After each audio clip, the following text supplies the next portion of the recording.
Most mornings I saw him at the school, driving his golf cart, picking up trash, smiling at those who noticed him. He wasn't loud, he wasn't looking for attention.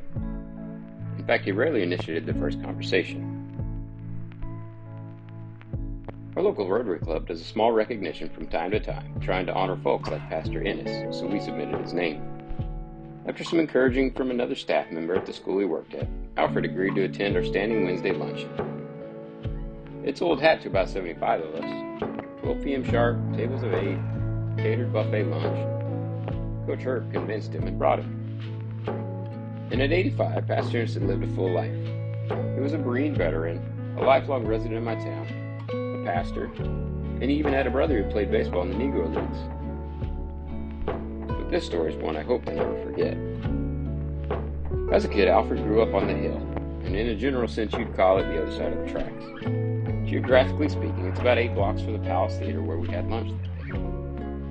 And based on societal norms at that time, when he grew up, Alfred and his buddies weren't afforded the same access or privileges that I or my boys had been granted. And on certain days, he was allowed to show up to the movie theater, but not every day. And when he did show, he was only allowed to enter through the back door. His available seating was limited to the balcony.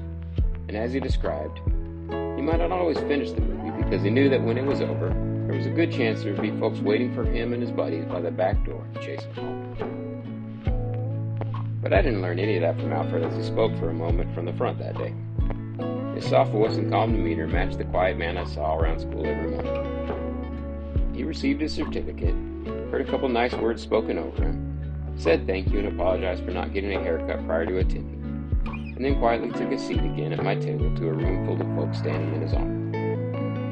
I learned Pastor Ennis' story from another colleague the day after, via email. You see, Pastor Ennis went back to campus that day, and he went and sat down in one of the administrator's offices and opened up about the experience he just went through and how it contrasted to the reality that he had only known about the old theater on Main Street.